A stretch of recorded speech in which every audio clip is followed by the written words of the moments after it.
Muy buenas noches a todos y a todas las que están conectados. Gracias por privilegiarnos con su audiencia.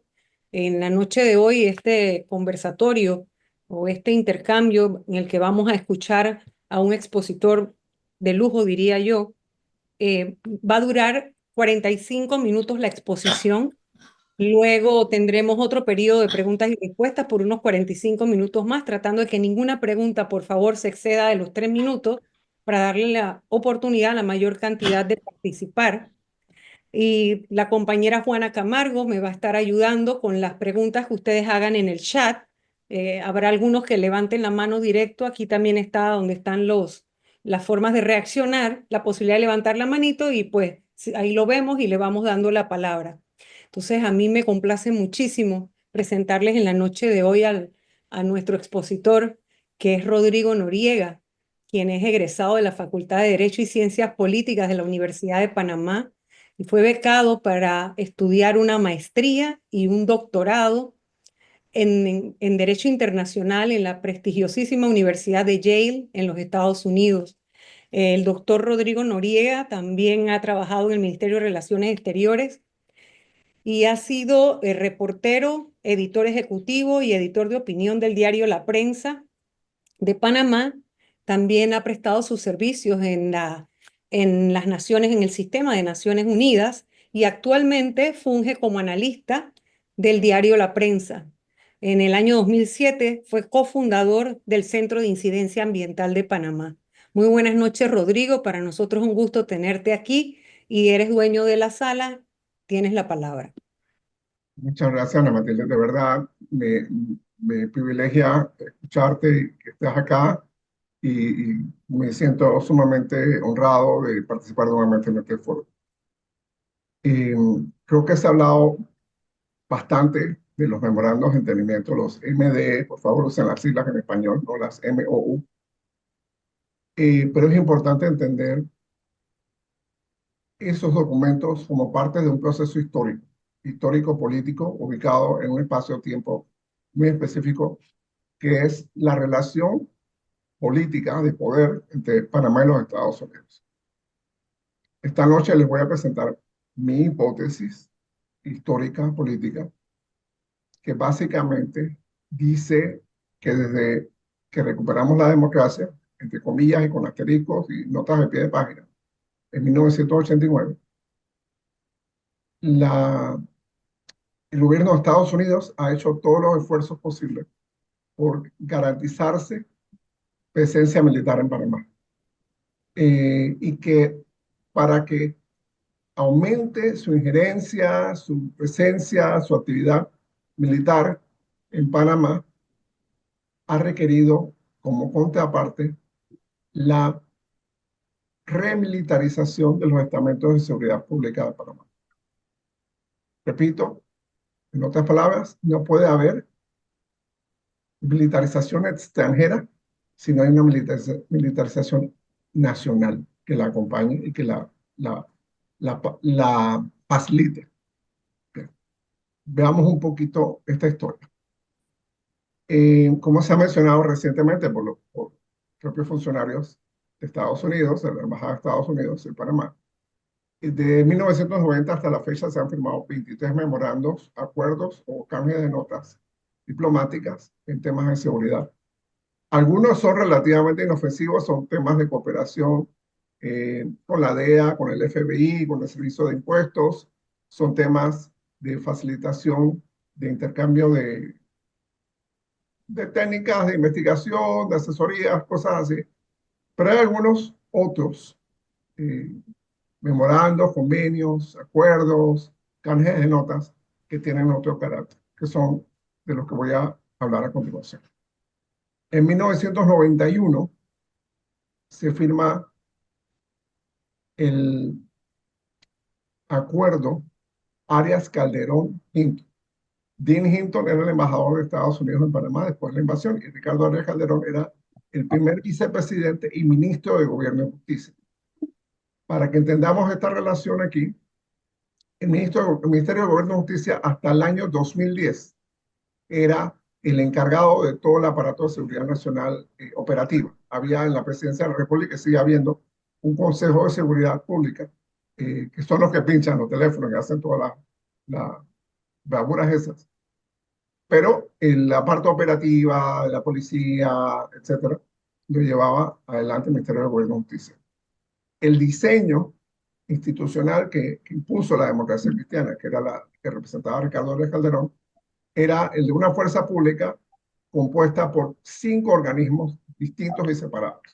La Policía Nacional siendo el más grande, más relevante, Servicio Aéreo Nacional, que era básicamente una entidad encargada de, no le llamaría la defensa, sino del patrullaje aéreo y del transporte humanitario para fines esenciales del gobierno por vía aérea.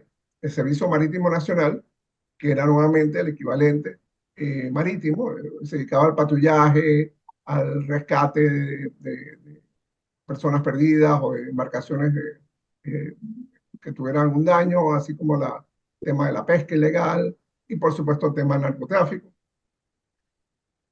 El Servicio de Protección Institucional, que es, todavía existe, es, por así decirlo, la guardia, los gendarmes que protegen al presidente de la República, dan seguridad personal al presidente de la República, a los expresidentes de la República y a otras a altos dignatarios del Estado panameño.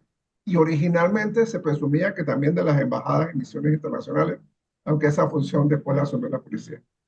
Y finalmente la Policía Técnica Judicial, que era un cuerpo de investigación judicial del cual la clase política no estuvo como muy conforme.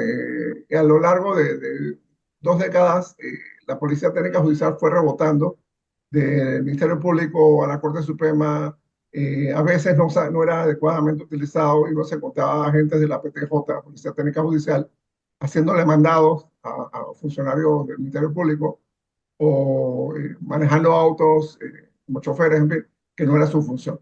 Y nunca realmente tuvo el realce, el destaque, la inversión pública, la asignación de recursos humanos y de tecnología que debía necesitar el país. Bien. Así que dentro de ese esquema de 5 instituciones de seguridad separadas, el primer vicepresidente de la República y ministro de Gobierno y Justicia, Ricardo Arias Calderón, firma este convenio, este acuerdo con el embajador de Estados Unidos, Dean Hinton, por el cual se le permite al Servicio de Guardacostas de Estados Unidos hacer patrullaje esporádico por las aguas territoriales de Panamá y perseguir barcos, navíos. Este es un derecho que establecen las convenciones marítimas, así que no era nada extraordinario, pero el derecho se le reconocía específicamente al Servicio de Guardacostas de Estados Unidos de perseguir naves que se sospechaba están involucradas en algún tipo de tráfico ilegal, tráfico de drogas, tráfico de seres humanos, tráfico de armas, etc. Así que ese es el primer acuerdo relevante para esto de 1991. Bien, esto no fue la Asamblea Nacional y con esto se establece una plantilla, una matriz, que es lo que ha aprovechado Estados Unidos y ha aprovechado la clase política panameña para evitar el control legislativo de estos pactos. Durante el gobierno de Ernesto Pérez Valladares, en 1994 y 1999, se hizo un esfuerzo por tratar de disimular una base militar de Estados Unidos en el área de Panamá Pacífico, el área de Howard. Se llamaba Centro Multilateral Antidrogas.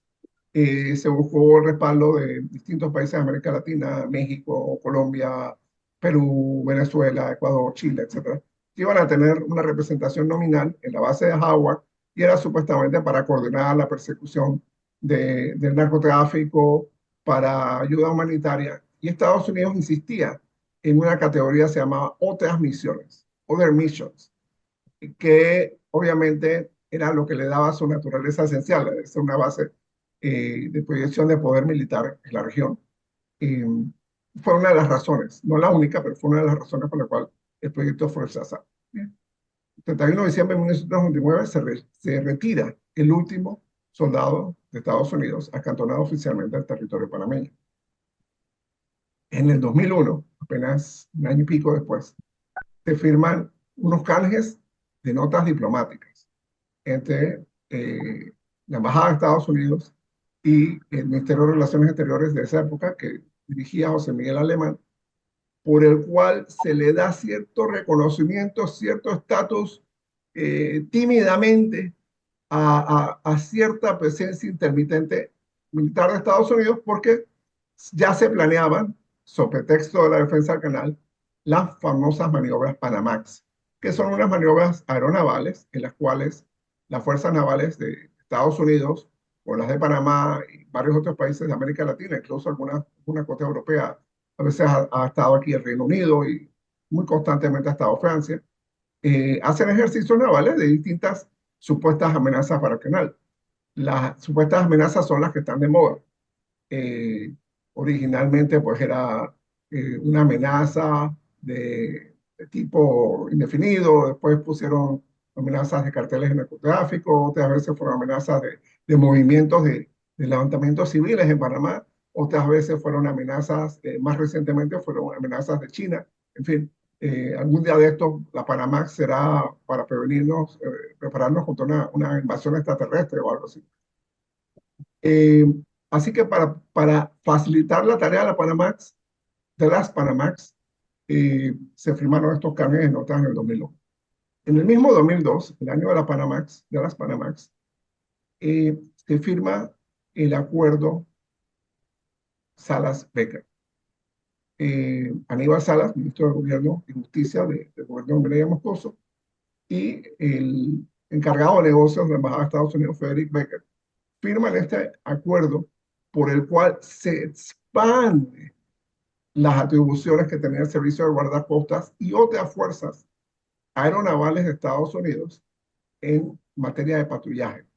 Ahora no solo era perseguir barcos y ocasionalmente pasar por aguas territoriales panameñas, sino que podían sobrevolar el territorio panameño y o podían hacer supuestamente patrullajes conjuntos y una serie de otras tareas eh, preparatorias, logísticas, para esos patrullajes. Entonces, ya no estamos hablando simplemente del paso, entre comillas, inocente de un barco de la Servicio de Guardacostas de Estados Unidos que está persiguiendo una lancha con narcóticos, sino que el barco puede estar allí y dedicarse un par de semanas a vigilar el área y estudiar qué está pasando y, bueno, recibir combustible y cambiar tripulación y mover un helicóptero para acá y mover un helicóptero para allá, y bajar una boya, o sea, se amplía la tarea. Esto no fue a la Asamblea Nacional. Este acuerdo fue demandado en la Corte Suprema de Justicia. La Corte, eh, quizás, digamos, bajo un cierto concepto ingenuo de deferencia al órgano ejecutivo, califica este acuerdo de un acuerdo simplificado, una especie de no tratado de derecho internacional que genera obligaciones de derecho internacional. Entonces, la doctrina y los fallos de la Corte Internacional de Justicia, que es la que rige esta materia, dice que cualquier acuerdo de las partes, llámese como se llame, acuerdo, convenio, memorando, canje de notas, tratado, convención, etcétera, que genere, extingue o modifique derechos y obligaciones, es un tratado y debe ser considerado como tal. Entonces, si era considerado un tratado, tenía que ir a la Asamblea Nacional. Pero bueno, la doctrina judicial en este momento en Panamá es que esos son acuerdos simplificados. En el gobierno de Martín Torrijos, su pretexto pues, de la lucha ahora contra el terrorismo, todo aquello, se presiona muchísimo más la militarización.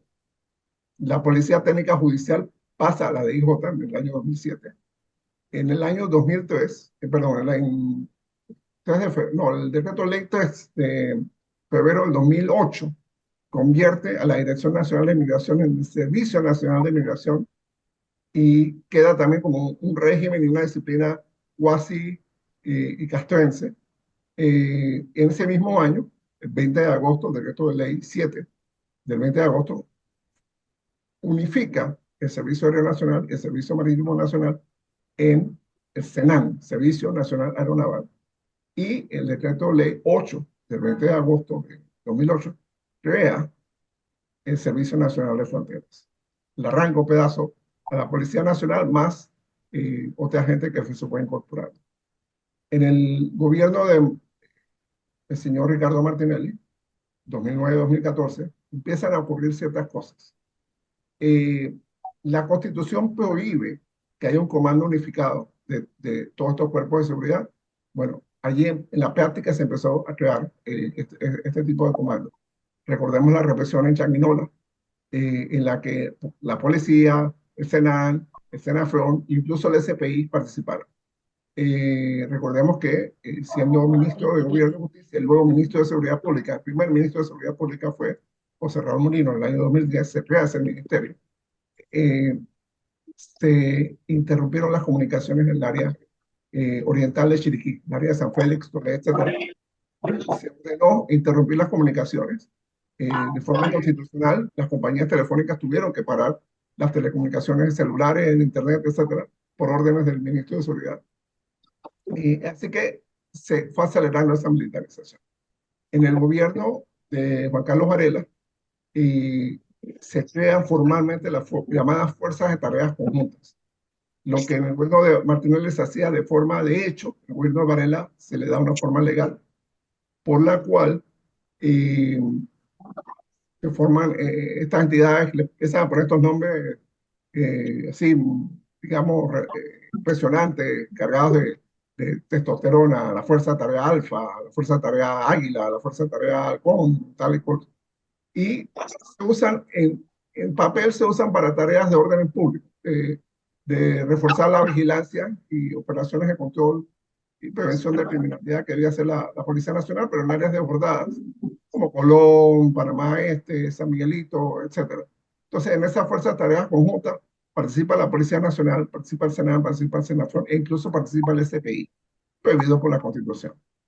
En ese mismo gobierno se establecen al menos 5 bases binacionales del Senafron y del Ejército de Colombia en la frontera de Darién. La razón de hacer esas bases binacionales es que obviamente las bases binacionales iban a resolver el problema del narcotráfico, el problema de los migrantes y el problema de todos los contrabandos ilegales. Por supuesto que no lo hicieron, pero ahí están. En esas bases binacionales, según la última información que yo tengo, del lado panameño hay mayores capitanes, pero del lado colombiano hay coroneles. Entonces, por esa disciplina castrense, se le obedece al coronel. Entonces, en la práctica están mandando a los colombianos. En ese mismo periodo, y esta información fue interesante en la fuente, la cadena de televisión y la publicación National Geographic hizo una serie de documentales testimoniales sobre los boinas verdes alrededor del mundo. Y uno de esos capítulos era los boinas verdes en Panamá. Y el trabajo de los boinas verdes era con Senafron. Estaba un destacamento de los boinas verdes en Darién, el gobierno de Juan Carlos Varela, entrevistando a los migrantes que cruzaban Darién. Entonces, le dedican un largo espacio. Esto lo pueden buscar en YouTube, lo pueden buscar en Internet. Entrevistan a los boinas verdes, entrevistan a los migrantes, sobre todo los extracontinentales, que es un nombre para decir los que vienen de África, del Medio Oriente o de Asia, o incluso los de Europa. Los boinas verdes los entrevistaban. Si no había nada sospechoso, lo dejaban pasar para que fuera hasta Estados Unidos. Miren ustedes lo contradictorio de la política migratoria de Estados Unidos. Estados Unidos incentivaba que esos migrantes siguieran hasta Estados Unidos. Sin embargo, había algo sospechoso. Un movimiento que empezó con el Especializado verdes decía Rodrigo, perdona que te interrumpa. Rodrigo Aybar, Yolanda, Marco, Ricardo Wong, por favor cierren sus micrófonos porque hay alguno que está haciendo interferencia con lo que tienen en su fondo. Gracias. Disculpa, Rodrigo. De nada. Así que los boinas verdes, repito, ellos hacían las entrevistas a los migrantes indocumentados que cruzaban Darién a pie, obviamente, que venían de África, que venían del Medio Oriente, incluso de Europa Oriental o venían de Asia.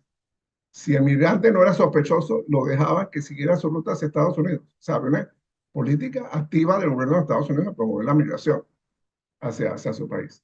Si el migrante levantaba algún tipo de sospecha, entonces otro grupo de boinas verdes lo interrogaba.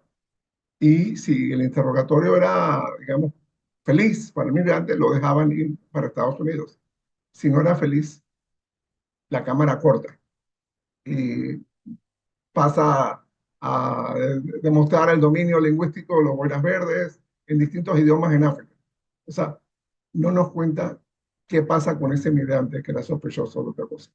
En territorio panameño, ¿qué pasó con el debido proceso de ese migrante? ¿Qué pasó con sus derechos humanos? ¿Qué pasó con su libertad de expresión? No se nos dice nada. Traté de investigar algo sobre ese tema, pero total opacidad. Bien.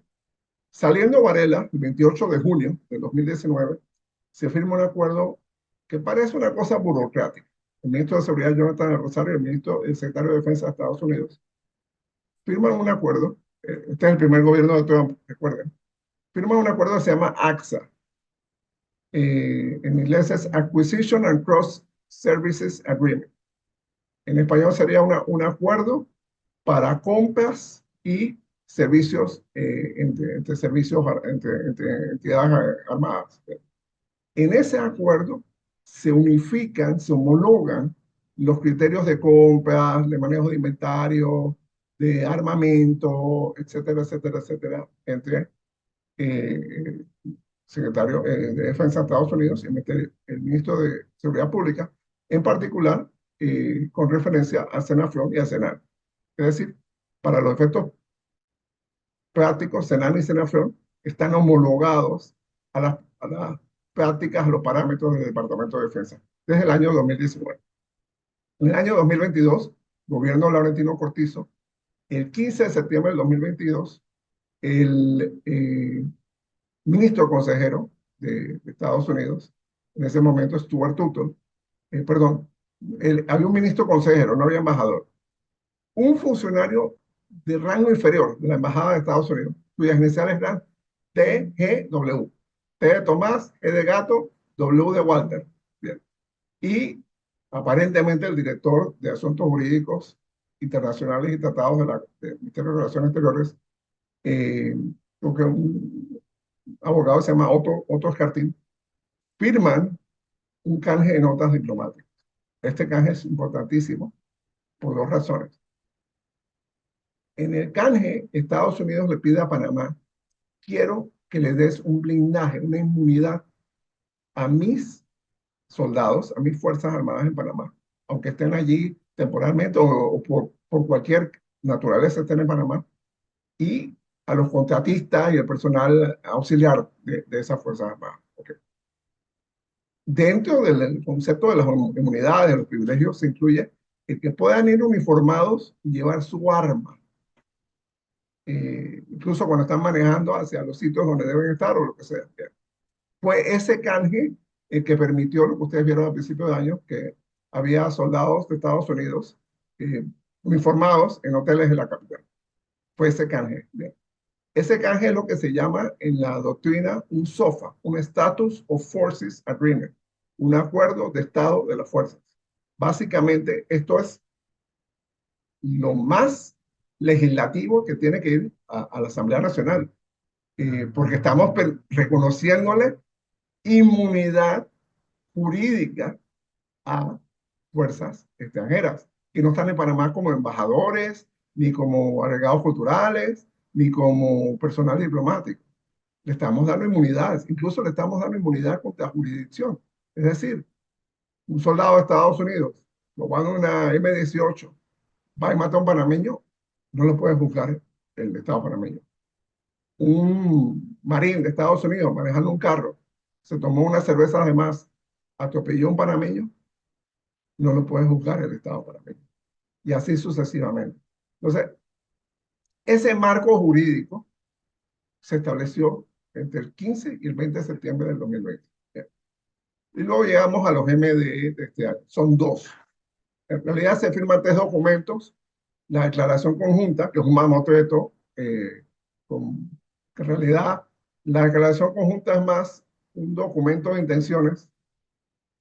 No son vinculantes, aunque en el derecho internacional, cuando hay un conflicto, va a la Corte Internacional de Justicia o a un tribunal arbitral o de otra naturaleza, se les toma como una declaración de intenciones. Okay, ¿cuál era la intención de ustedes cuando hicieron esto?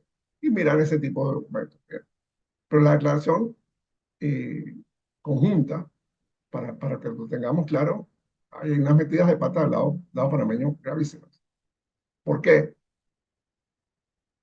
El presidente de la República, esto es Convención de Viena de Derechos de Tratados, Convención de Viena de Relaciones Diplomáticas. El presidente de la República solo puede firmar declaraciones conjuntas con sus pares, que son primeros ministros, presidentes, reyes o emperadores. Punto. O sea, el jefe de Estado panameño solo puede firmar una declaración conjunta con el jefe de gobierno o jefe de Estado de otro país. Punto. Ahí estaba Munino su firma, por el secretario de Estado, secretario de Defensa de Estados Unidos, y estaba la firma del ministro del canal, que encima ilegal, porque él no tenía, primero, el canal de Panamá no tiene relaciones exteriores propias, como si fuera digamos, una provincia independiente o como si fuera, no, el canal de Panamá tiene las mismas relaciones exteriores que tiene el resto del país, que tiene la Caja de Seguro Social, que tiene la Universidad de Panamá, que tiene la Autoridad de Tránsito, que es el Ministerio de Relaciones Exteriores y el presidente de la República. Y estaba firmado el ministro del canal de Panamá, ministro del canal, perdón, encima firmando sin autorización de la Junta Directiva del Canal de Panamá. Entonces, ahí firmaba el señor Nieto. Bien, ese documento tiene muy poca validez legal en Panamá, pero es un documento que en derecho internacional manifiesta intención. ¿Cuáles eran las intenciones de ustedes cuando firmaron los memorandos de entendimiento? Hay dos memorandos de entendimiento. Los dos son del ministro de Seguridad Pública, Frank Abrego. Uno es con el secretario de Defensa de Estados Unidos, Peter Hegseth. El otro es con el jefe del Comando Sur, el almirante Hensey. Bien. El headset es, digamos, bastante esquemático, es como si fuera un marco normativo. Vamos a hacer esto, esto, esto, esto. El del jefe del Comando Sur es donde están los mapas, es donde están los anexos más comprometedores. Ellos trataron de juzgar como si esto fuera un ballet, como si esto fuera una puesta en escena, de caminar en puntillas. Ok, si caminas con paso firme, es una base militar. Si caminas con puntillas, no es. Lo que pasa es que el Tratado de Neutralidad, como seguramente se lo partió Alonso Llueca, este gigantesco panameño, bueno, que Dios nos ha bendecido, y el Tratado de Neutralidad habla de presencia militar. No distingue si es base, si son los niños exploradores, si es una visita turística, si es una operación humanitaria. Dice presencia militar. Entonces, estamos violando directamente el artículo 5 del Tratado de Neutralidad, para empezar.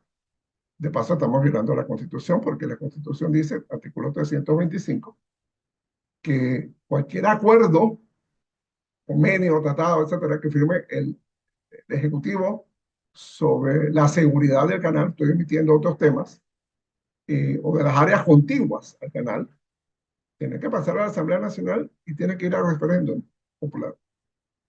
Entonces, estamos hablando de palabras mayúsculas. Esos acuerdos, perdón, esos memorandos de entendimiento tienen una vigencia abierta de 3 años. Cualquier país, entre comillas, lo puede interrumpir, avisando 6 meses antes, pero se pueden renovar sin terminación. Para hacer una comparación, el canje de notas diplomáticas del año 2022 tiene una duración de 5 años. Se renueva automáticamente todos los años, a menos que una de las partes diga que no, y la duración máxima es de 5 años. Pero los memorandos de entendimiento, durante 3 años, se renuevan automáticamente, pero no hay una terminación. Entonces, estamos hablando de una presencia militar. Ellos quieren decir que es intermitente, que es ocasional. No lo es, porque si van a construir barracas, si van a construir facilidades, si van a habilitar un muelle en el área de Rodman, si van a habilitar un hangar en el área de Panamá Pacífico, eso no es por una presencia ocasional. Debo decirles además que el canje de notas diplomáticas del 2022 exime a Estados Unidos del pago de tarifas, tasas, impuestos, incluso mullaje, lanchas, eh, las tasas por aterrizar, las tasas por hangares, o sea, todo menos, dice ahí, el peaje por el Canal de Panamá.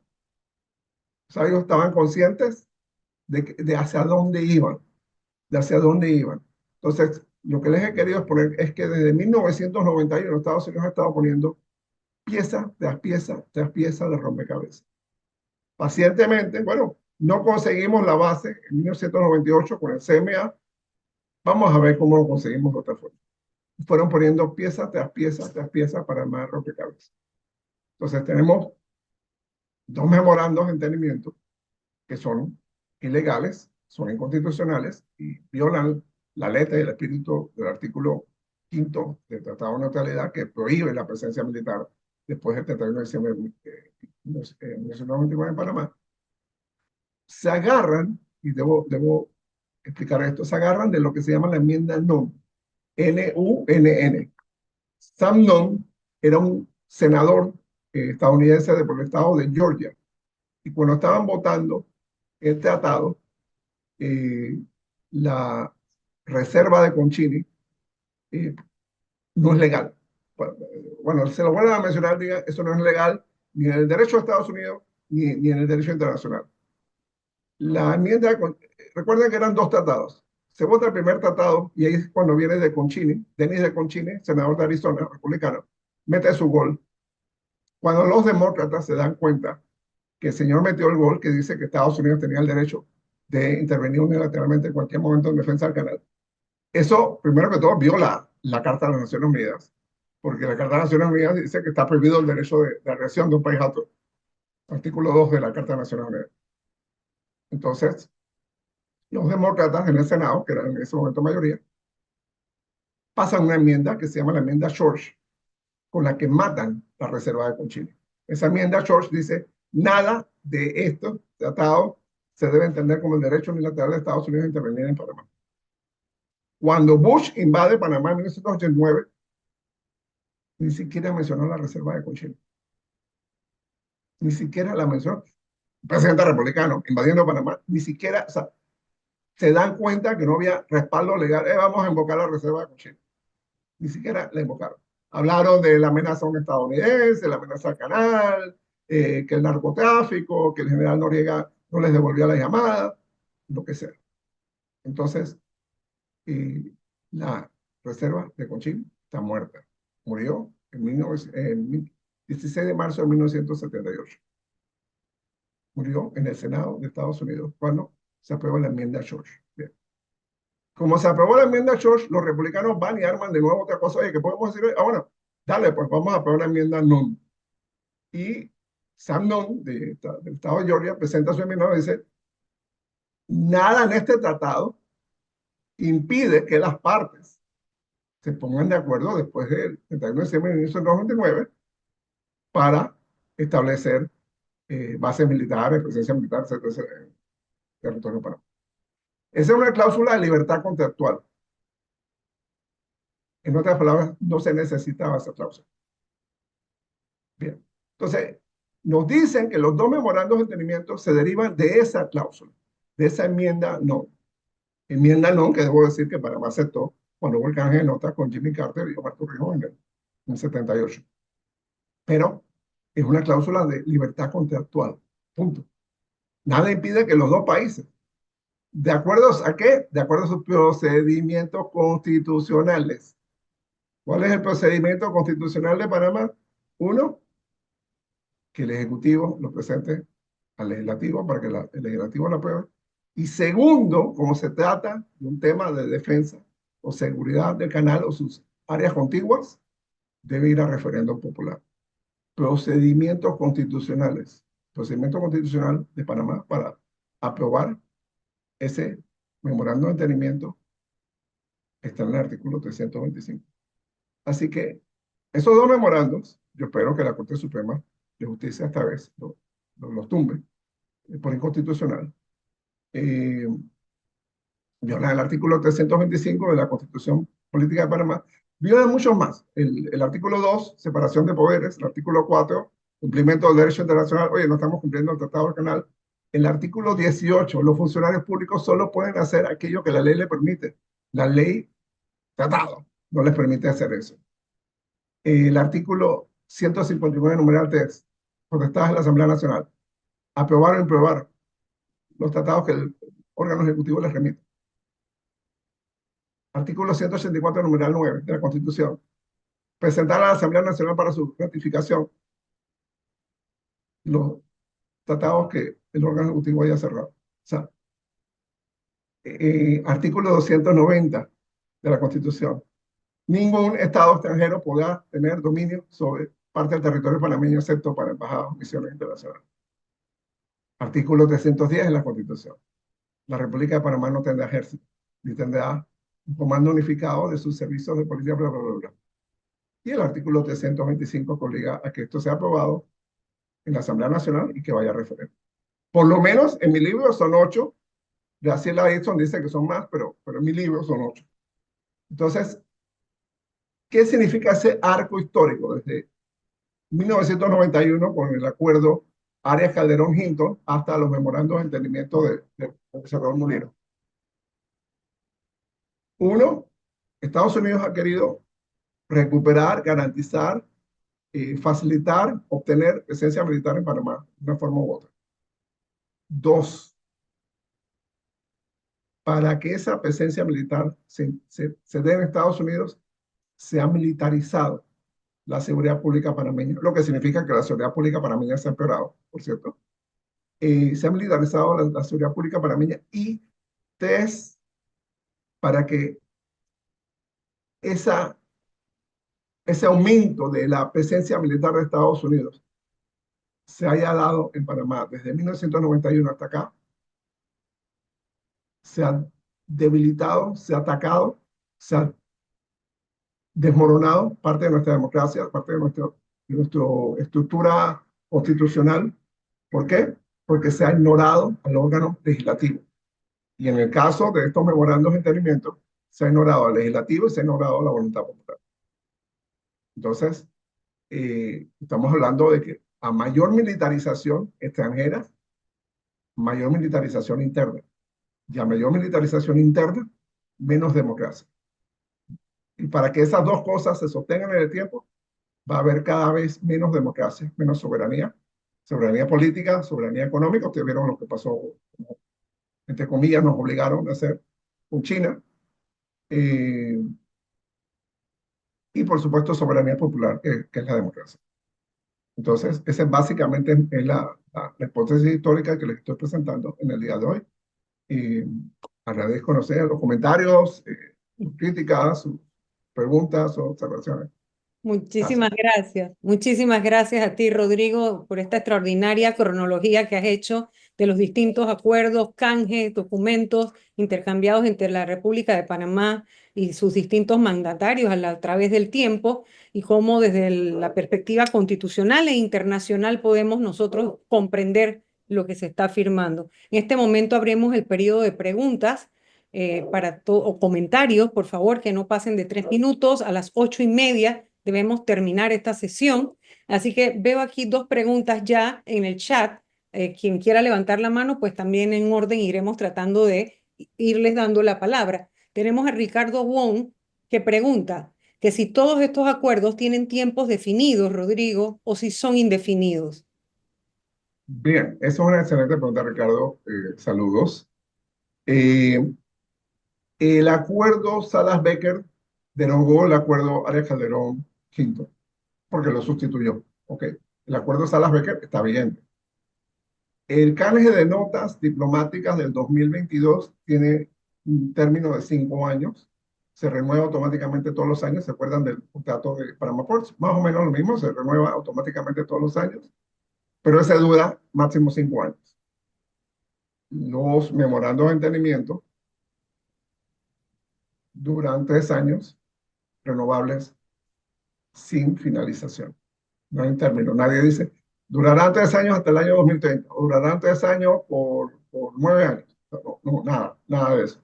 No hay finalización. Ok. Jorge Zarzanedas del CID pregunta si se puede acusar de violación a la Constitución al presidente de la República y a Ábrego por estos acuerdos.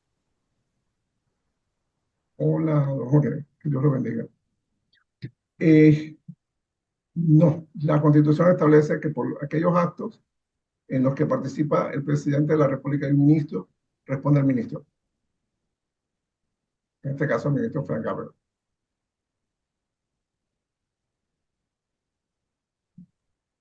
Bien, si alguien tiene la manito levantada, voy a mirar en el cuadro aquí. Bueno, don Monchi, tiene usted la palabra, que no veo ninguna otra pregunta. O Sí, tienen hambre o no entendieron nada. Bueno, eso es lo que dicen los oradores, que cuando una conferencia no hay ninguna pregunta, o todo el mundo quedó muy claro o nadie entendió nada. yo de verdad los insto a que hagan preguntas o hagan brevísimas intervenciones, porque es una oportunidad de oro, de verdad. Se hace un esfuerzo enorme y sobre todo por el invitado siempre, en este caso Rodrigo, eh, que se ha preparado, como ustedes han podido ver muy bien, y por lo tanto, de verdad, hay que aprovechar el momento, ¿no? Que no se va a repetir. Creo que alguien por aquí quería hablar. Linda Castillero dice, Linda Castillero, me permite, señor Monchi, hago la lectura de lo que escribe Linda Castillero. La reciente publicación en Gaceta Oficial de la no exigencia de fianza de cumplimiento para proveedores o contratistas del Estado extranjero tendrá relación con las obras que se pretenden hacer los de los Estados Unidos en Panamá.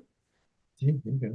Muchas gracias, Linda, por la pregunta. Mire, no lo necesitan, porque el memorando de entendimiento les permite aplicar sus normas contractuales para sus proyectos. Incluso si contratan a una empresa panameña, que lo dudo, pero alguna empresa panameña que hará por ahí, tiene que cumplir con las normas de Estados Unidos.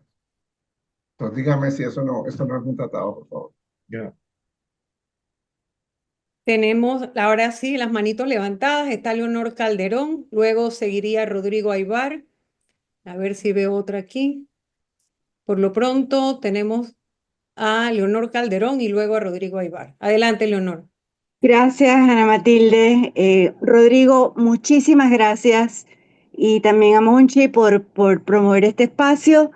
De verdad, yo creo que lo que es la no muchas manos levantadas es que tu explicación, como siempre, fue tremendamente clara.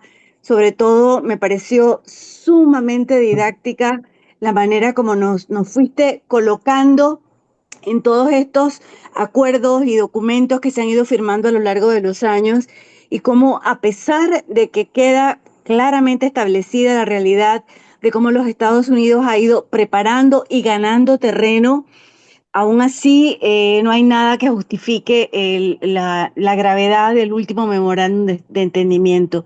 Y aunque hayan quedado, como efectivamente han quedado, algunas puertas abiertas en estos documentos anteriores, yo creo que está de sobra establecido que la razón nos asiste a todos aquellos los que pensamos que este es un memorándum que debe ser modificado, que debe ser corregido, porque sobrepasa todos los límites posibles para un gobernante o para un ministro de Estado y que es violatorio de la normativa panameña y de los acuerdos internacionales firmados.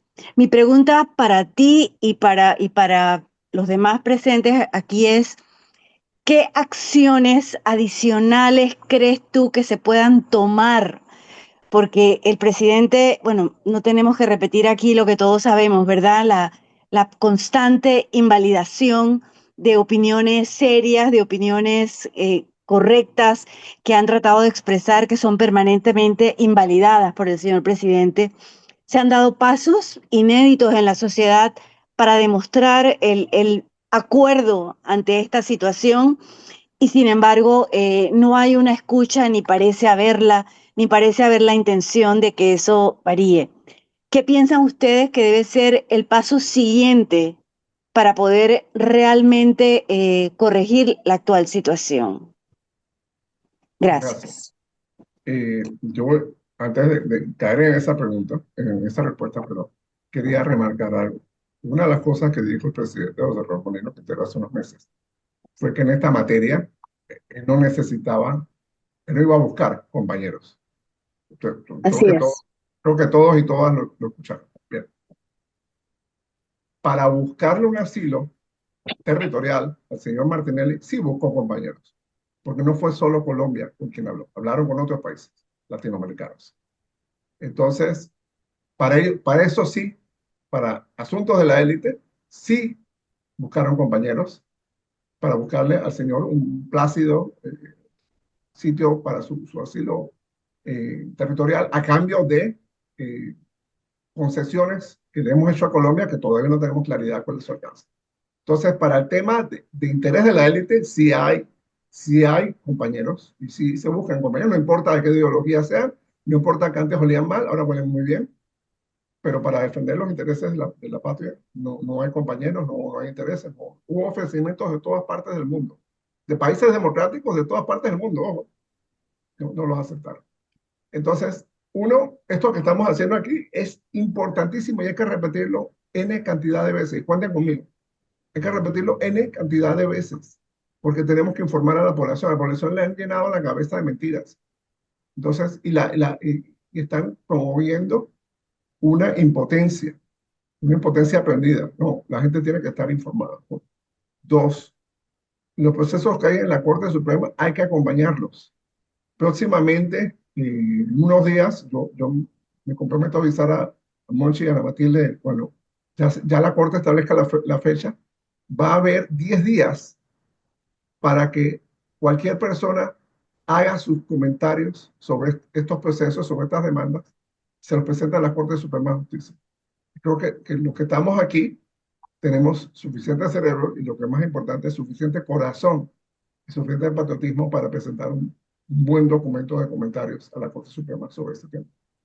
Tercero, tenemos que presionar a la Asamblea Nacional, porque a la primera que ultrajaron aquí fue la Asamblea Nacional. A la primera que le quitaron sus atribuciones fue la Asamblea Nacional. Entonces, tenemos que presionar a los diputados y diputadas. Señores y señoras, a ustedes le quitaron sus atribuciones. A ustedes los están ignorando. Entonces, el día de mañana no les van a presentar el presupuesto. El día de mañana, es más, ya lo anunciaron, no les van a presentar el contrato de la mina. Entonces, y eso, ¿cómo se llama? Cuando gobierna un solo poder en un Estado, estamos ante una dictadura. Así es. La democracia requiere la separación de poderes, el toma y daca, la negociación, el reclamo ciudadano, la transparencia, la rendición de cuentas, todo eso. Pero tenemos que presionar a la Asamblea. Tenemos que acudir a organismos y entidades internacionales. ¿Por qué? Porque se tiene que repudiar ese acuerdo en la esfera internacional también. Se tiene que considerar, primero, que fue obtenido con amenaza de violencia, una amenaza de una invasión a Panamá. Sin decir la palabra invasión, pero esa era la intención del señor Trump. Y segundo, que se firmaron esos memorandos de entendimiento en violación de un tratado internacional, que es un protocolo, no es cualquier cosa, un protocolo multilateral, y en cumplimiento de nuestra propia Constitución. Entonces, tenemos tareas que podemos hacer en paralelo perfectamente. Entonces, no sientan que estamos condenados a la impotencia, no sientan que estamos condenados a que, bueno, algún día, pues, a lo mejor, quizás, no es cierto, no es cierto. Miren lo que pasó. China puso al señor Trump de rodillas. China puso al señor Trump de rodillas. Tuvo que levantar los aranceles. Lo tuvo que levantar. Para disimular, dejó ahí el 30%, pero un 30% nominal bajo ciertas categorías. Entonces, eso es un gigante con pies de barro. Entonces, así que tenemos que entender eso. Les leo para que haya orden las personas que han ido levantando la mano. Ahí veo la manito del doctor Sánchez Cárdenas también, que es su propia mano. Entonces está en este orden. Rodrigo Rodrigo Aybar, Aybar. Carla Sarria, Guillermo Márquez. Leemos la de Carlos Landero, que está acá escrita, y el doctor Sánchez Cárdenas después. Recuerden sujetarse un poquito al tiempo, ya sea en el comentario o la pregunta, para que todos tengan espacio. Adelante, Rodrigo Aybar. Sí, muy buenas noches. Bueno, en primer lugar, el agradecimiento porque coincido con Leonor. Es una brillante intervención y un resumen extraordinario de lo que está ocurriendo, que nos permite tener una imagen más global de lo que tenemos que hacer, de lo que se puede hacer. Yo tengo una pregunta. por lo que planteaste, los elementos de inconstitucionalidad, de violación a los artículos importantes de la Constitución es bastante claro. Eso significaría que la Corte Suprema tendría que optar por un rechazo a este acuerdo. Ahora bien, la Corte Suprema está en Panamá. La vez anterior, por ejemplo, en la situación de las minas, la Corte Suprema resolvió lo que hizo porque tenía a la ciudadanía en la calle.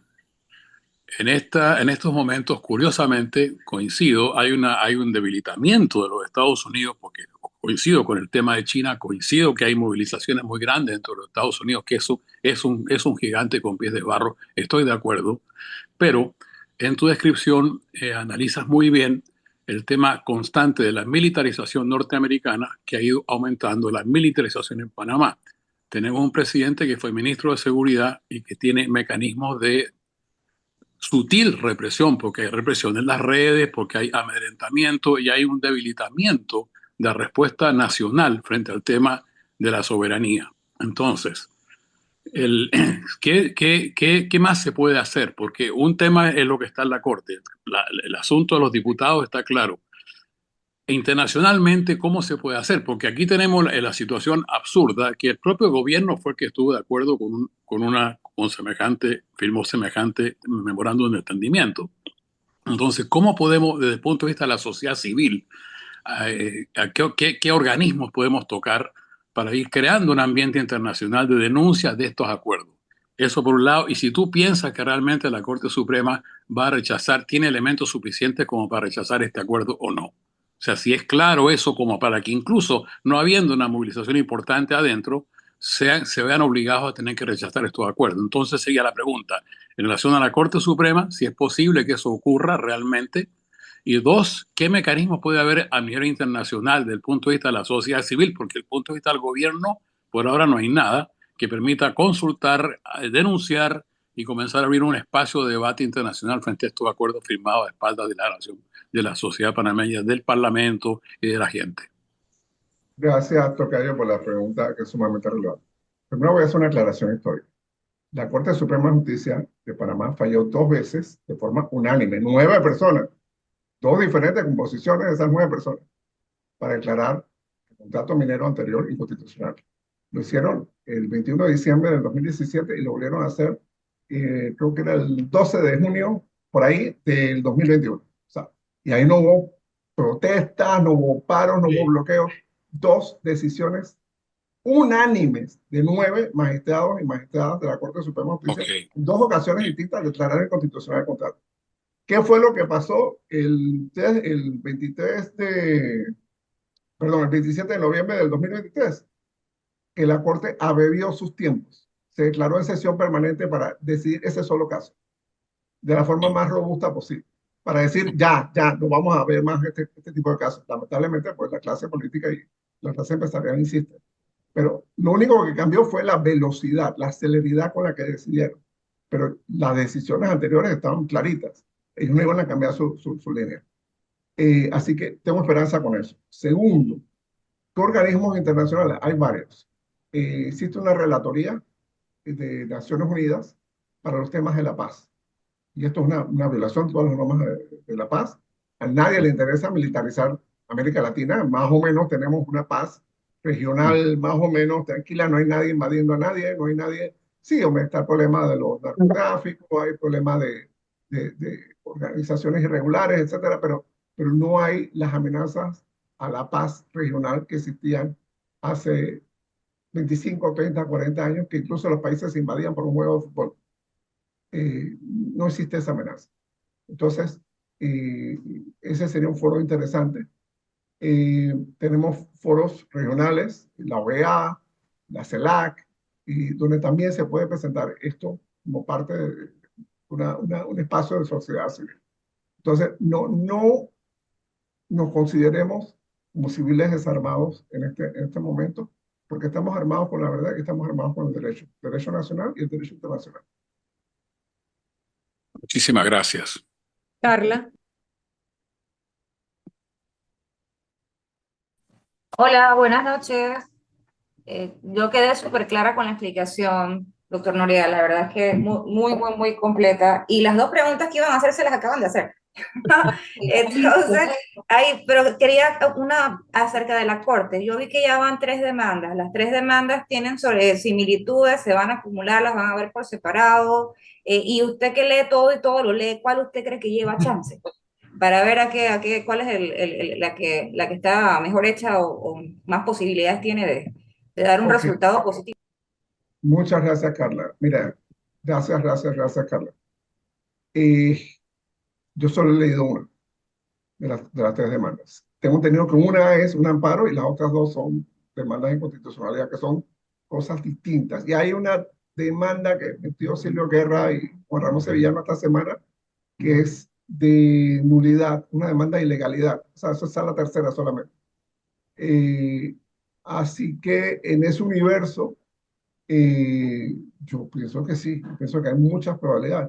Recordemos que la Corte, mientras la demanda sea legible y diga, yo pienso que este documento infringe este artículo de la Constitución de esta forma, la Corte está obligada a leerse todos los artículos de la Constitución y ver cuál de esos artículos está infringido por la norma o el convenio, el acuerdo atacado. O sea, usted nada más le presenta a la Corte la reclamación y le dice, a mí me parece que el artículo 1 de la Constitución está siendo infringido y la Corte tiene que examinar todos los artículos de la Constitución. Así que yo creo que yo tengo mucha esperanza con la Corte. Yo tengo mucha esperanza con la Corte en ese tema, porque no siento que la Corte esté presionada, ni esté amenazada, ni por el contrario, la Corte tiene toda la libertad de preferir su opinión. Ya lo ha hecho con anterioridad sobre un montón de temas. Así que no creo que, oye, si se atrevieron a condenar a Martinelli, no se van a atrever a tomar un memorando. Gracias, Yo creo Rodrigo. que El doctor Guillermo Márquez. Muchas gracias. Muy buenas noches a todos. Yo, Rodrigo, en primer lugar te felicito, obviamente, como otras oportunidades, muy claro en tus exposiciones. Yo quisiera preguntarte para tener clara esa parte, porque yo no tengo ninguna duda de que el artículo 325 de la Constitución nuestra es muy categórico cuando señala que cualquier entendimiento, cualquier acuerdo que se haga con respecto al Canal de Panamá y a su defensa, tiene que pasar por los mecanismos que ya tú señalaste, lo que incluye un referéndum. Pero ha habido 2 acuerdos a los que te has referido esta noche, que son los del acuerdo Arias Calderón-Hinton y el Salas-Becker, que no fueron a ningún referéndum. Ahora bien, yo entiendo que esos 2 acuerdos se referían sí a presencia de fuerzas norteamericanas en territorio de la República de Panamá, al menos en su zona, en su mar territorial adyacente, digamos, en la zona adyacente del mar territorial, pero era con propósito de persecución del tráfico de drogas, lo cual al menos formalmente sustraería por la naturaleza de la actividad esa posibilidad del artículo 325 que habla es de que sea la defensa del canal o lo que tenga que ver con el canal. Y esto se refería a drogas. Yo pregunto si esa interpretación por ahí va bien o si nos puedes aclarar y abundar un poco más en eso. sí, curiosamente, doctor Márquez, muchas gracias por su comentario.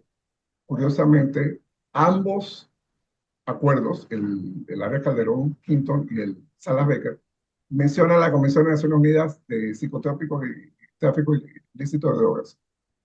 Es decir, dicen, mi fundamento no es la enmienda NON, mi fundamento no es el Tratado del Canal, mi fundamento es allá, un Tratado de Naciones Unidas de narcotráfico que dice en el artículo tal que los países deben cooperar en la lucha, en la persecución, en bla, bla, bla.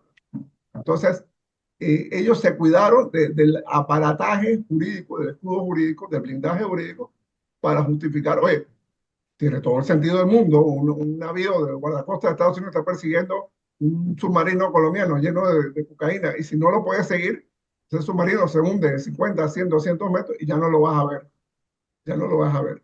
Entonces, claro, tiene sentido que lo pueda perseguir.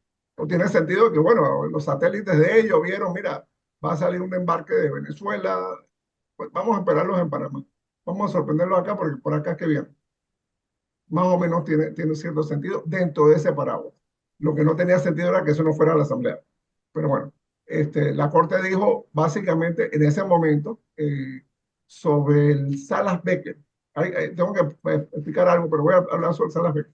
Sobre Salas Becker, la Corte reiteró el tema de que era un acuerdo simplificado. Es decir, básicamente hay un tratado internacional y esto es un decreto ejecutivo para Legos. Es el equivalente a un decreto ejecutivo. Estás desarrollando una ley que ya está aprobada. En el caso del Arias Calderón Hinton, hay un tema. El título constitucional del canal, en el que está el artículo 325, no existía en ese momento en la Constitución. Tampoco existía en el momento que se firmó el Tratado Torrijos-Carter. El título constitucional del canal entró en el año 1994. Es decir, fue posterior al Tratado Torrijos-Carter. ¿Eso qué significa? Y por eso es muy importante. Porque la enmienda no dice después del 31 de diciembre de 1999. Los dos países se pueden poner de acuerdo, etcétera, etcétera, etcétera. ¿Pero qué pasó? De acuerdo con su proceso con procedimientos constitucionales. Panamá en el medio, entre 1978 y 31 de diciembre de 1999, ¿qué hizo Panamá? Panamá modificó su constitución. Y en esa constitución metió la previsión del ejército y del comando unificado de la Fuerza de Seguridad, artículo 310, y metió el artículo 325, que obliga a mandar a referéndum cualquier cosa que tenga que ver con la seguridad del canal o la zona contigua. Entonces, la Constitución es el máximo blindaje en este caso. Y yo por eso creo que el resultado debe ser distinto. No estuve de acuerdo con el fallo de la Corte, como leyeron el Salas Becker, pero ellos dijeron, pero es que ni siquiera tiene que ver con la seguridad del canal, es el Tratado de Naciones Unidas de narcotráfico. Pero aquí no hay esa hoja de parra. Aquí no existe esa hoja de parra. Y también valdría leer, Rodrigo, el salvamento de voto en ese momento del magistrado Iden Ortega, Claro que sí. único Claro que sí. internacionalista de esa corte. Sí, nos corresponde leer la pregunta de Carlos Landero, que pregunta si las explicaciones dadas por la Embajada de los Estados Unidos serán vinculantes ante cualquier denuncia contra los acuerdos ya firmados. Luego está el doctor Sánchez Cárdenas. Ok. Don Carlos, muchas gracias. Buenas noches. Miren, no soy cirujano, pero bueno, voy a tratar de ser lo más quirúrgico en esta respuesta. Lo que dijo el embajador de Estados Unidos en la conferencia de prensa de que esto era legal es cierto con respecto al ordenamiento jurídico de Estados Unidos. Él no puede opinar sobre el ordenamiento jurídico panameño. Uno, primero porque no puede por la Convención de Viena, y dos, porque no lo conoce. Y hay buenos abogados trabajando en la Embajada de Estados Unidos, pero me imagino que tienen un sesgo por ahí. Cuando su opinión depende de quién le paga el salario, créame que usted va a opinar como quién le paga el salario. Así que eso, si su cliente le dice demanda por inconstitucionalidad por violación al principio de especialidad, usted va a demandar por inconstitucionalidad por violación al principio de especialidad. Lo que él dijo es cierto con respecto al ordenamiento jurídico de Estados Unidos. El presidente de Estados Unidos tiene amplios poderes para firmar este tipo de acuerdos, sobre todo en temas de seguridad nacional, etcétera, etcétera, etcétera. Entonces, hay amplios poderes. Nótese que hay una cláusula en el memorando, en los dos memorandos de entendimiento que dice muy finamente que la presencia de Estados Unidos en Panamá, estoy parafraseando, no representará ningún costo ni dará derecho a cobrar ninguna tasa. O sea, en otras palabras, nos quedamos en Howard, en Rodman y en Fuerte Sherman totalmente gratis. Bueno, eso parece ridículo, es la potencia más grande del mundo, toda la plata del mundo, etcétera, etcétera. Le regalaron un avión al presidente Trump, etcétera. Lo que pasa es que si hubiera comprometido un solo centavo, un solo céntimo del Tesoro de Estados Unidos, eso lo hubiera tenido que aprobar el Congreso de Estados Unidos. Como dice que esto es gratis, y Panamá no me va a cobrar nada, entonces no tengo que pasarlo por el Congreso de Estados Unidos. Y, o sea, así que el embajador estaba en lo cierto cuando dijo, esto es legal, sí, esto es legal para ellos, allá, es su derecho, pero no es legal ni es constitucional para nosotros. Doctor Sánchez Cárdenas. Por favor, los que ya preguntaron pueden bajar las manitos o entenderé que quieren preguntar otra vez. Así que por favor me ayudan con eso. Adelante, doctor. Y gracias, muchas gracias, licenciada. Eh, Doctor Rodrigo, la verdad que felicitarlo por magnífica presentación histórica y legal. Y al grupo que organizó este conversatorio también felicitarlo porque estas son las cosas que hacen falta para ir comprendiendo y planeando qué es lo que se puede hacer en el futuro. Yo tenía una pregunta, como no la escuché al principio porque llegué tarde, era sobre las demandas de constitucionalidad, ya inconstitucionalidad, ya veo que sí existen y van en proceso. Una pregunta, a mí me llama la atención y ya eso es, por así decirlo, agua derramada, la enmienda NUN, la reserva NUN.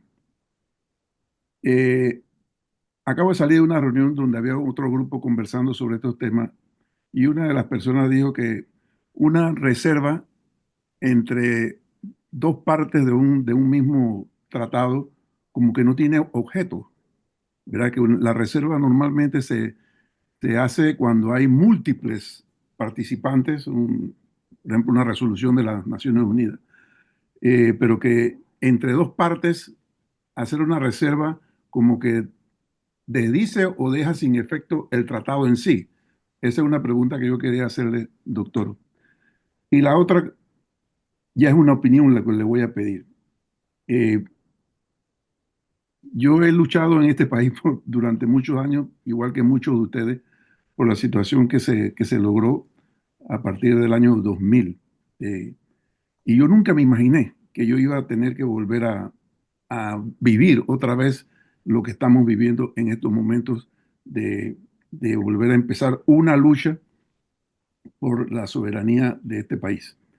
Eh, y yo me he venido preguntando en diferentes reuniones que he tenido con diferentes personas, ¿qué pasó? ¿Qué se hizo diferente a lo que se ha hecho anteriormente? Desde Endara hasta,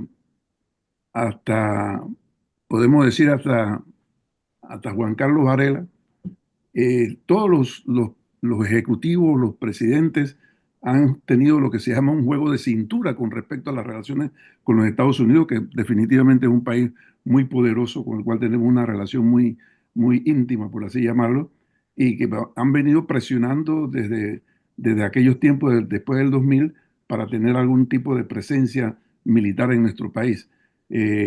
A mí me tocó, como muchos de ustedes saben, rechazar el CMA, y eso fue quizás uno de los intentos más fuertes que tuvo los Estados Unidos a través de la historia de volver a tener bases en el país. Y gracias a Dios logramos jugar esa cintura y se evitó esa situación. Pero ¿qué ha sucedido ahora? ¿Por qué hemos llegado a esta situación de que estamos otra vez, aunque no lo quieran llamar bases, llámenlo como quieran? Lo que hemos logrado, lo que se ha logrado los Estados Unidos es tener militares en el país, tener tropas en el país, poder aumentar esas tropas en el país, hacer construcciones, tener áreas designadas, polígonos designados. ¿Qué pasó? ¿Qué pasó en esta situación que llevó al Ejecutivo a tener que aprobar semejantes adefesios de memorando de entendimiento? Yo quisiera escuchar la opinión de algunos para ver cómo me pueden a mí explicar qué ha pasado, qué ha sucedido, que estamos nuevamente en esta situación. Gracias, doctor. Definitivamente usted tiene una trayectoria tan valiosa y tan patriótica para este país que todos los panameños y panameñas estamos en deuda con usted, una deuda impagable. Miren, eh, hay dos tipos de tratados.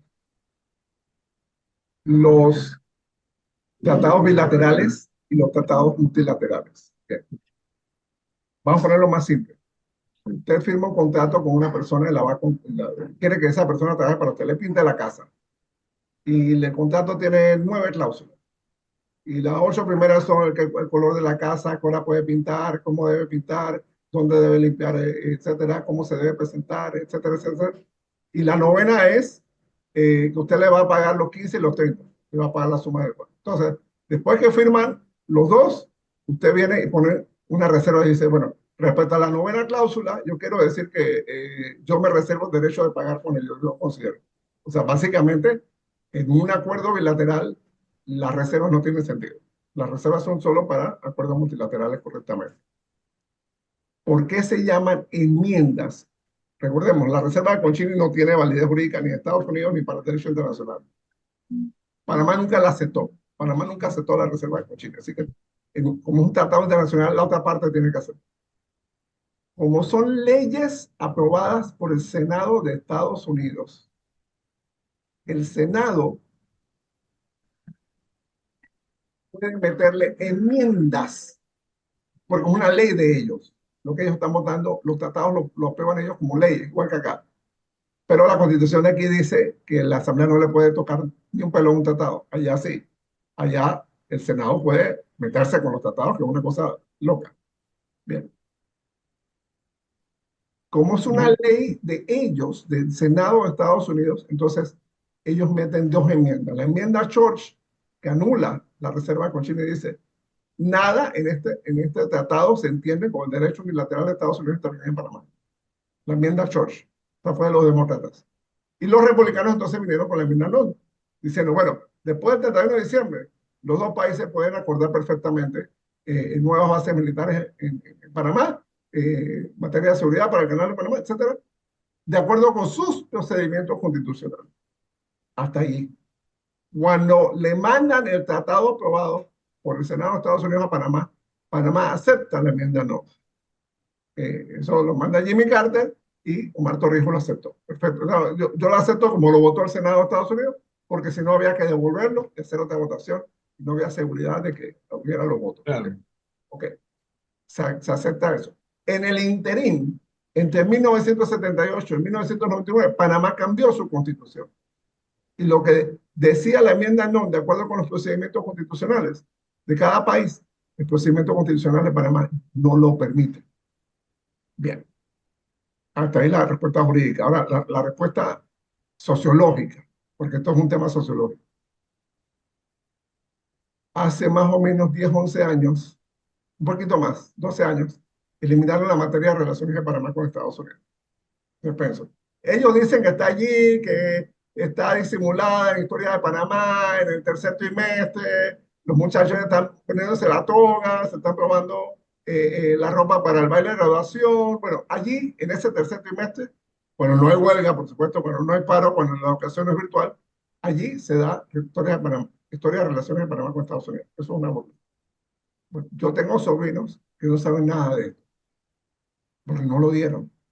No lo dieron. Entonces, no, esto ha sido un programa, yo lo llamo un programa político, de borrar el conocimiento de la historia por parte de los panameños y panameñas. Los panameños y panameñas no conocemos nuestra historia, por eso que nos vienen con cuentos. Aquí murieron más de 5.000 personas en la guerra de los 1000 días. Y después dicen, ay, la independencia de Panamá en 1903 no costó nada, esa se la dieron los gringos. No, en esa guerra, en el pacto de Wisconsin, se acordó que se iba a construir el canal de Panamá. Eso es un acuerdo entre liberales y conservadores, después de 5.000 muertos. Vienen a decir que no, que panameños no murieron, que no pusieron, por favor. Aquí, los chicos y chicas del 9 de enero del 64, y 2 valientes panameños, Carlos Arellano Lennox y Ricardo Arturo Ríos Torres, fueron a sembrar banderas el 2 de mayo de 1958. Y eso es un largo historial de cosas. Cada presidente de la República, desde Ernesto T. Lefebvre en 1919, imagínense ustedes la escena, 1919, Ernesto T. Lefebvre, viene el general Pershing de Estados Unidos, el hombre que ganó la Primera Guerra Mundial, viene a decirle, era mucho más alto que Ernesto T. Lefebvre, por cierto, viene a decirle, ustedes nos tienen que dar la isla de Taboga, porque queremos la isla de Taboga para poner una base naval. Y el presidente Ernesto T. Lefebvre les dijo que no,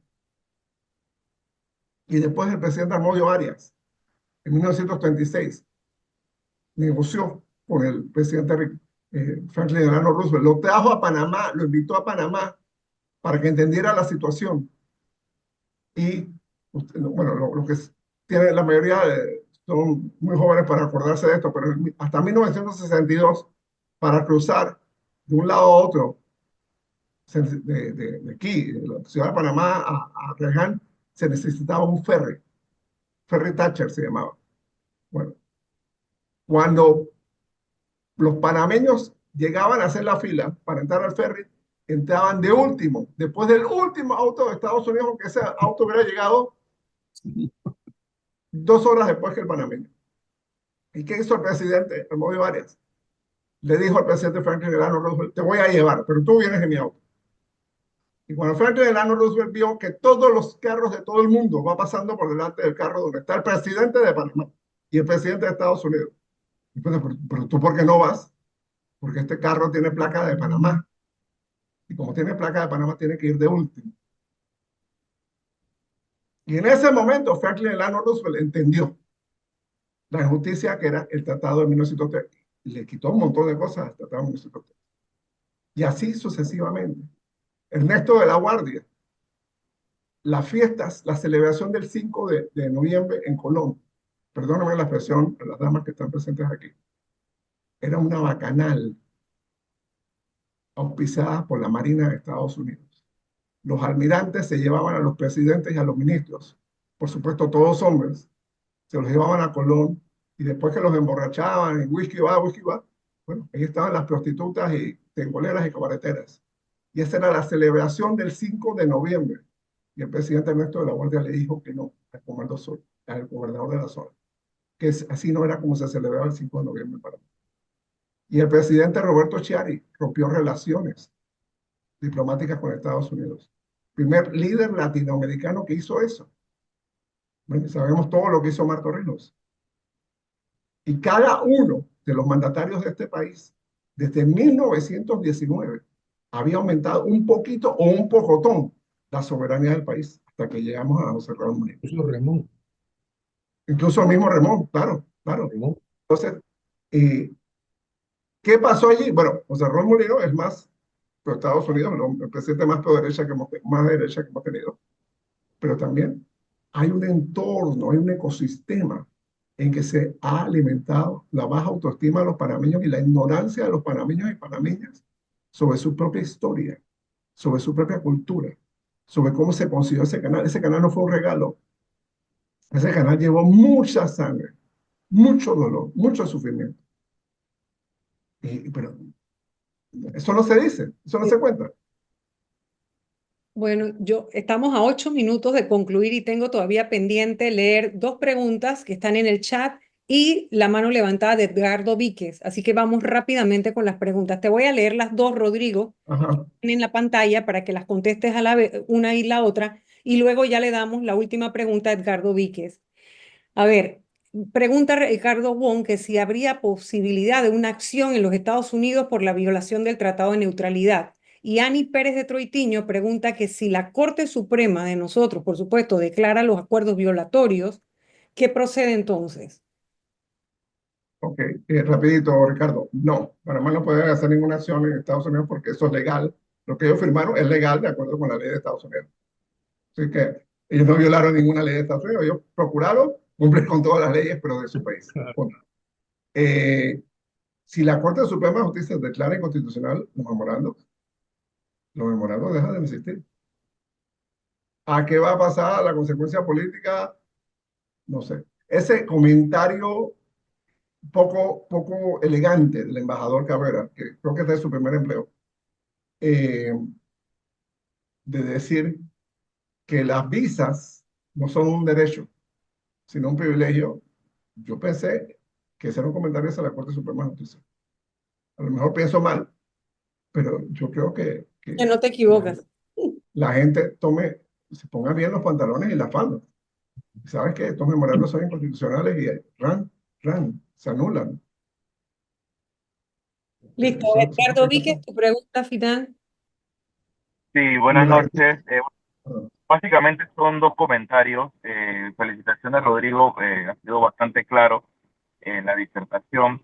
Lo primero, esto ha sido realmente, y es lo que ha causado quizás el malestar, es la actitud completamente genuflexa que desde el día uno tuvo el gobierno. Tenemos ejemplos claros, inclusive a nivel regional, incluso la presidenta de Honduras, la presidenta de México, el presidente Petro de Colombia, independientemente pues lo del asilo, pero mostraron por lo menos actitudes dignas de no dejarse someter ni pisotear por aranceles o por cualquier alineamiento de Estados Unidos. Sin embargo, no fue el caso de Panamá. Desde el día uno siempre se mantuvo un secretismo, una actitud que concluyó pues en lo que ya todos sabemos. Y lo segundo, a mí sí me preocupa el tema de los tiempos con las demandas de inconstitucionalidad. Ciertamente la Corte de manera unánime sí declara la inconstitucionalidad del primer contrato minero, pero recordemos que este trámite no fue expedito, esto demoró casi 10 años y una vez ya dado el fallo, se demoraron otros 3 más en ser publicados. Entonces, esto sí me preocupa un tanto porque estamos ahora mismo con el tema de los tiempos, independientemente de que sean renovables cada 3, cada 5 años, pero lo que no se quiere es que esto nos tome todo el gobierno y que en el 2024 entonces vayan a resolver algo. Sería eso. Yo no creo que la Corte se vaya a demorar tanto. Yo no creo que la Corte Suprema de Justicia se vaya a demorar tanto. Ellos lo van a decidir en su tiempo, con sus prioridades. Recordemos que tienen un montón de otros casos por ahí, pero ellos lo van a decir. Yo creo que lo van a decir este año. Este año cambian 2 magistrados, Cecilio Sedalice y Ángela Russo. Así que normalmente lo que se quiere es que este tipo de cosas no queden para, bueno, que me lavo las manos, que eso lo decidan los próximos magistrados. El gobierno de Estados Unidos tiene gente que entiende los procedimientos constitucionales de otros países y entiende cuando una corte tumba cosas. Porque eso pasa todos los días en Estados Unidos. Las cortes le tumban cosas al Ejecutivo, al Legislativo y a todo el mundo. Entonces ellos, mira, la Corte Suprema tumbó los memorandos, tenemos que hacer un tratado y tenemos que ir a la Asamblea, tenemos que pasarlo por referéndum. No, muchas gracias, déjalo así. Vamos a recoger tu cháchere y nos vamos para otra parte. ¿Ya? En 1947, el 10 de diciembre, se rechazó el acuerdo de bases Filo-Hines. Y ellos tuvieron que abandonar Panamá en 21 días. 21 días tuvieron para abandonar esa base, la base que estaban fuera de la zona del canal. Y lo hicieron, respetaron el proceso legislativo panameño. Entonces, no veo por qué.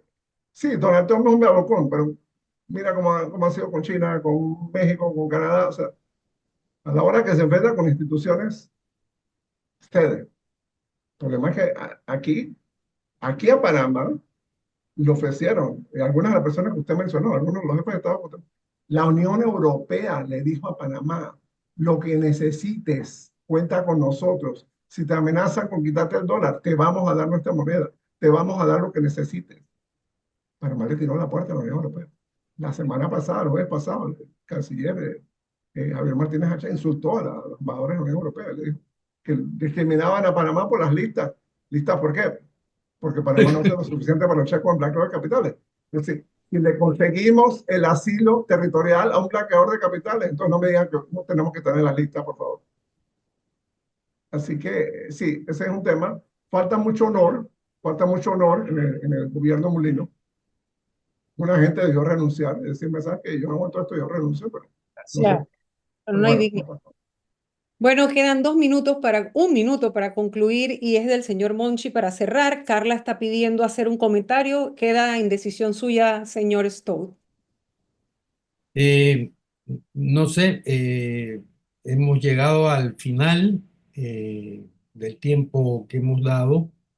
Yo le pido a Carla que guarde su pregunta, va a tener respuesta en su momento, ¿verdad? Y yo Porque me la mandes a mí. Exacto, o que se la mande a Rodrigo Noriega 507@gmail.com. Rodrigo Noriega 507@gmail.com. Bien.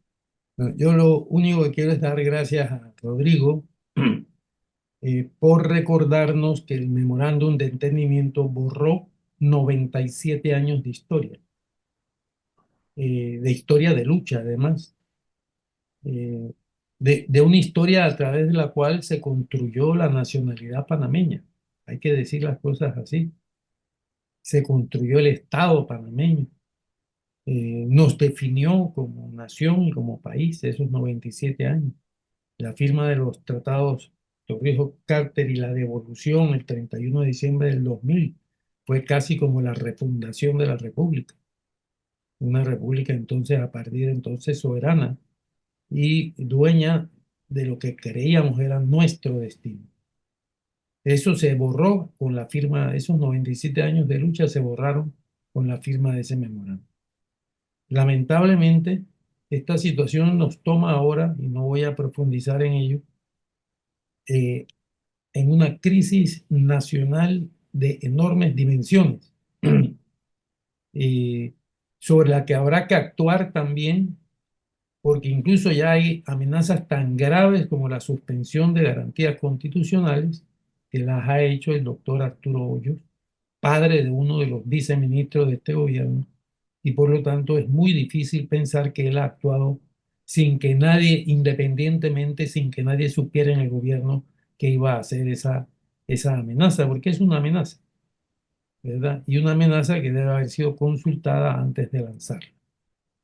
Estamos en una situación en que el país se desmorona, no solo por esta cosa tan grave como es el memorándum, sino por otros fenómenos y otras crisis que se han venido acumulando y acrecentando a lo largo de los últimos años hasta llegar a esta situación que obliga a los panameños a ver cómo nos ponemos de acuerdo para superar esta situación en términos generales, porque pareciera ser que estamos caminando hacia una catástrofe, realmente pareciera. Eh, Así que vamos a tener que tomar acción en torno al problema del memorándum. Ya se ha empezado con los recursos de inconstitucionalidad, con las divulgaciones que se están haciendo y que se deben seguir haciendo y difundiendo por todas partes, ¿verdad? Pero también hemos de tomar en cuenta que esto se produce en medio de una crisis nacional de grandes dimensiones que puede traer consecuencias muy graves para todos los panameños y por lo tanto no podemos ignorar la crisis. Tenemos que reflexionar muy rápidamente qué vamos a hacer frente a esta crisis. Y no me queda más que, Rodrigo, de verdad darte las gracias. Nos has ilustrado de una forma extraordinaria, nos ha hecho recorrer la historia de la nación panameña hasta este momento, ¿verdad? Y nos podemos comprometer contigo a que vamos a continuar en esta labor, no solo yo, hay todo un pequeño grupo de personas responsables de estos conversatorios y que vamos a intentar ampliar estas divulgaciones a través de personas como tú y de otras. De momento, el próximo miércoles, el doctor Rigoberto González está buscando la fecha para poder participar y la doctora Troitiño también. Es decir, que vamos a continuar esta tarea. Gracias, Rodrigo, y muy buenas noches. Gracias a ustedes. Muchas gracias. Buenas noches a todos.